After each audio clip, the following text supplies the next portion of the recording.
des experts, notamment l'expert russe Pavel Bayev. Les jours de Poutine sont comptés, déclare-t-il notamment auprès de nos confrères de l'Express. Il n'est pas seul à le penser.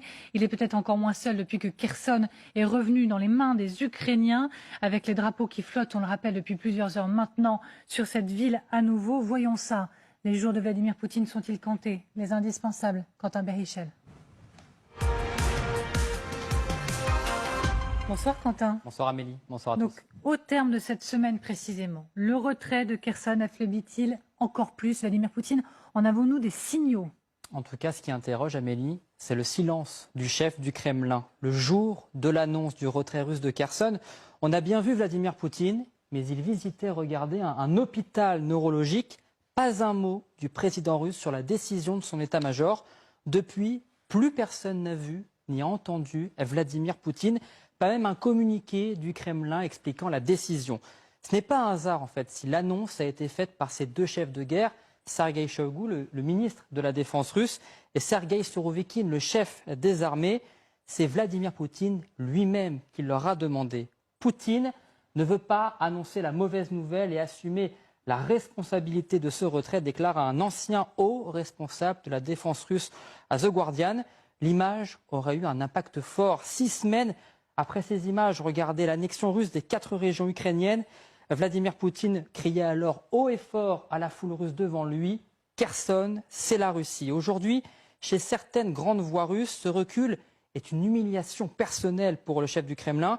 Elle pourrait l'affaiblir, selon Alfred Koch, opposant à Vladimir Poutine et ancien vice-président de la Russie sous Boris Eltsine. Regardez ce qu'il dit aujourd'hui, c'était ce matin. Cette défaite entrera dans l'histoire en tant que symbole du règne de Poutine. Appelez ça comme vous voulez, nouveau Stalingrad ou Waterloo. Cette honte ne peut plus être transformée en victoire. Et donc Quentin, certains maintenant sont convaincus. L'avenir de Vladimir Poutine ne tient plus qu'à un fil. C'est notamment, je le disais, ce que dit Pavel Bayev.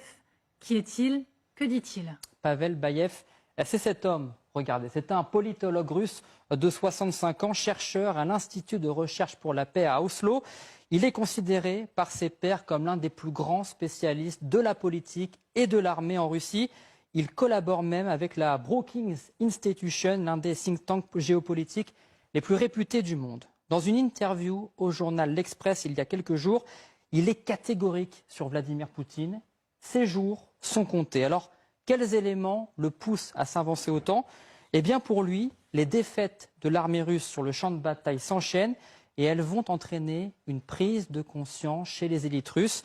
Regardez ce qu'il explique. L'élite russe pensait dur comme fer que l'armée était capable de déployer son savoir-faire dans de nombreux domaines. Soudain, la vérité est qu'elle est en ruine. Et le coupable de cet échec est tout trouvé, Vladimir Poutine. Il devient de plus en plus clair aux yeux de tous en Russie que la défaite en cours est la défaite de Poutine et qu'aucune solution ne sera possible sans le départ de Vladimir Poutine. Ce jour n'est plus si lointain. Et parlons maintenant du soutien de la population russe à Vladimir Poutine. Qu'en est-il? Un peu plus fragilisé, oui ou non? Eh bien, on voulait vous montrer cette vidéo, Amélie, celle de plusieurs femmes, de soldats russes mobilisés en Ukraine. Depuis quelques jours, on vous montre justement ces vidéos de ces femmes dans lesquelles elles affichent leurs inquiétudes de ne pas revoir leur mari rentrer du front. Hier soir encore, elles s'en prennent aux généraux de l'armée russe. Écoutez. Здравствуйте, мы все те же родственники мобилизованных из Воронежа. Их обещали привезти в Алуйки, но в итоге нас, как всегда, обманули. Мы уже 3-е сутки живем здесь на парковке. Я беременная девушка, которая жду 3-го ребенка, никак не могу забрать своего мужа. Их всех откидывают. На завтра у них тоже уже сказали, что выдают автоматы, и они идут дальше. Мы будем передвигаться ночью. Если с нами что-то случится, спасибо большое нашим военным начальникам, которые обещали, что их сегодня сюда привезут. Cette contestation de femmes, parfois des mères de soldats mobilisés pour la mobilisation partielle demandée par Vladimir Poutine, elle est bien présente, même dans la capitale, Moscou. Dans un article du Point, la grande reporter Anne Niva, qui connaît très bien la Russie, s'est entretenue avec quelques-unes d'entre elles et les critiques envers le chef du Kremlin sont claires. Je ne peux pas pardonner à celui qui contraint les mères d'envoyer leurs fils vers la mort, s'écrit Lucia, une moscovite interrogée par la journaliste.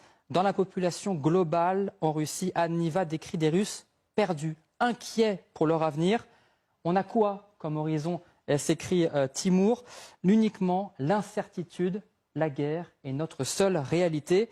Alors ces questionnements sont-ils suffisants pour que la population russe se soulève face à Vladimir Poutine? Eh bien, la réponse est non pour Bernard Lecomte. Selon le journaliste spécialiste de la Russie, l'hypothèse d'une révolution populaire en Russie est impossible à envisager.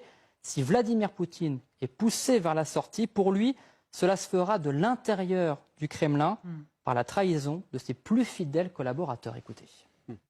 L'entourage se ligue en secret pour dire bon, on ne peut pas continuer comme ça.